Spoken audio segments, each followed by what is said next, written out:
ओम श्री गणेशाय नमः। सभी गीता प्रेमी साधकों को जय श्री कृष्णा। आप सभी को नम्र निवेदन है कि हमारे वीडियो को ज़्यादा से ज़्यादा लोगों को शेयर कीजिए, लाइक कीजिए और चैनल को अभी तक सब्सक्राइब नहीं किया है तो सब्सक्राइब कीजिए। कमेंट बॉक्स में जय श्री कृष्णा जरूर लिखिए। अध्याय 4 श्लोक क्रमांक 29 और 30। श्री भगवान उवाच अपाने जुह्वति प्राणं प्राणे पानन् तथा परे प्राणापानगतिरुद्ध्वा प्राणायामपरायणाः अपरे नियताहारः प्राणान् प्राणेषु जुह्वति। सर्वेऽप्येते यज्ञविदो यज्ञक्षपितकल्मषाः। अभी इसका पदच्छेद अन्वय से एक एक शब्द का भाषांतर देखें।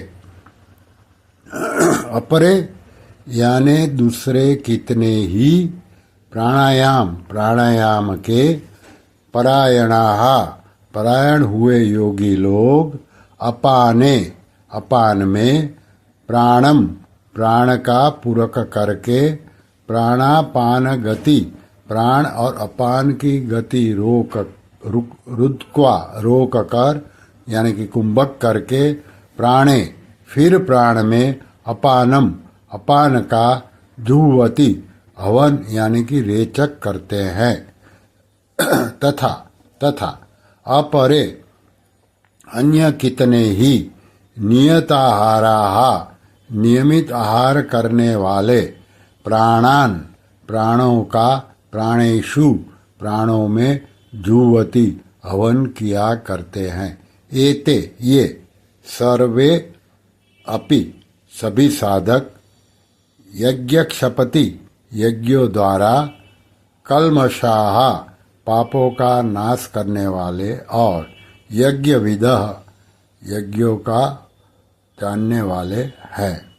अभी पूरे श्लोक का भाषांतर भगवान बोले, दूसरे कितने ही प्राणायाम के परायण हुए योगी लोग, अपान में प्राण का पूरक करके, प्राण और अपान की गति रोक कर यानी कि कुंभक करके, प्राणे फिर प्राण में अपान का हवन यानी कि रेचक करते हैं।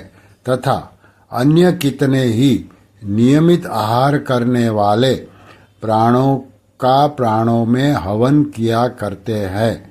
ये सभी साधक यज्ञों द्वारा पापों का नाश करने वाले और यज्ञों को जानने वाले हैं।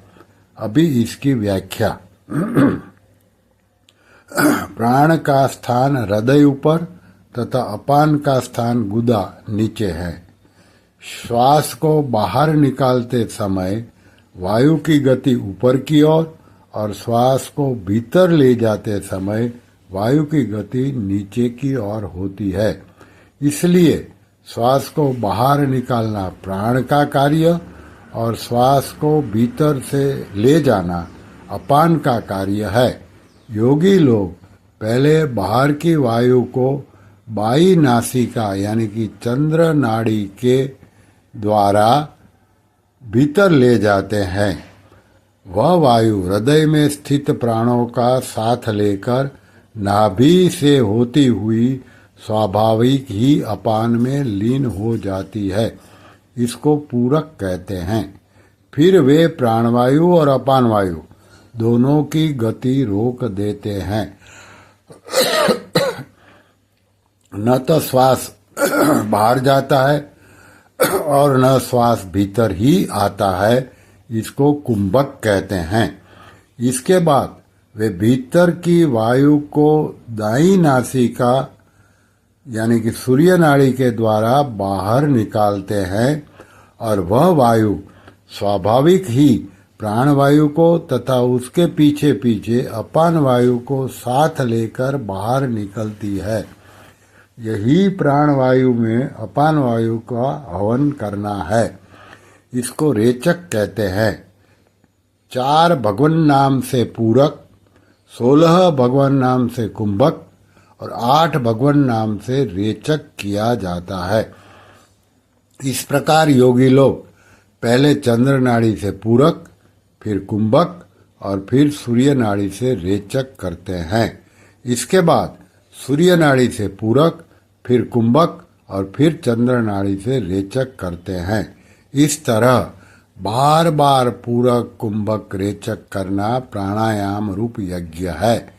परमात्मा प्राप्ति के उद्देश्य से निष्काम भाव पूर्वक प्राणायाम के परायण होने से सभी पाप नष्ट हो जाते हैं। आगे है अपरे नियताहाराः प्राणान प्राणेषु जुह्वति। नियमित आहार विहार करने वाले साधक ही प्राणों का प्राणों में हवन कर सकते हैं। अधिक या बहुत कम भोजन करने वाला अथवा बिल्कुल भोजन न करने वाला यह प्राणायाम नहीं कर सकता। गीता के 6 अध्याय का 16वां 17वां श्लोक। प्राणों का प्राणों में हवन करने का तात्पर्य है प्राण का प्राण में और अपान का अपान में हवन करना, अर्थात प्राण और अपान को अपने अपने स्थानों पर रोक देना। न श्वास बाहर निकलना और न श्वास भीतर लेना। इसे स्तंभ वृत्ति प्राणायाम भी कहते हैं। इस प्राणायाम से स्वाभाविक ही वृत्तियां शांत होती हैं और पापों का नाश होता है। केवल परमात्मा प्राप्ति का उद्देश्य रखकर प्राणायाम करने से अंतःकरण निर्मल होता है और परमात्मा प्राप्ति हो जाती है। आगे हैं सर्वेप्येते यज्ञविदो यज्ञ क्षपित कल्मषाः। 24वें श्लोक से 23वें श्लोक के पूर्वार्ध तक जिन यज्ञों का वर्णन हुआ है उनका अनुष्ठान करने वाले साधकों के लिए यहाँ सर्वेप्यते पद आया है। इन यज्ञों का अनुष्ठान करते रहने से उनके संपूर्ण पाप नष्ट हो जाते हैं और अविनाशी परमात्मा की प्राप्ति हो जाती है। वास्तव में संपूर्ण यज्ञ केवल कर्मों से संबंध विच्छेद करने के लिए ही है। ऐसा जानने वाले ही यज्ञवित् अर्थात यज्ञ के तत्व को जानने वाले हैं। कर्मों से सर्वथा संबंध विच्छेद होने पर परमात्मा का अनुभव हो जाता है। जो लोग अविनाशी परमात्मा का अनुभव करने के लिए यज्ञ नहीं करते, प्रत्युत इस लोक और परलोक स्वर्गादि के विनाशी भोगों की प्राप्ति के लिए ही यज्ञ करते हैं, वे यज्ञ के तत्व को जानने वाले नहीं हैं। कारण कि विनाशी पदार्थों की कामना ही बंधन का कारण है, जो कि गीता के 9वें अध्याय के 21वें श्लोक में कहा गतागतम काम कामा लभन्ते। अतः मन में कामना वासना रखकर परिश्रम पूर्वक बड़े बड़े यज्ञ करने पर भी जन्म मरण का बंधन बना रहता है। मिटी न मन की वासना नौ तत भय न नाश। तुलसी के ते पच मुए दे दे तन को त्रास। श्री कृष्ण शरणं मम श्री कृष्ण शरणं मम श्री कृष्ण शरणं मम। ओम श्री कृष्णार्पणमस्तु।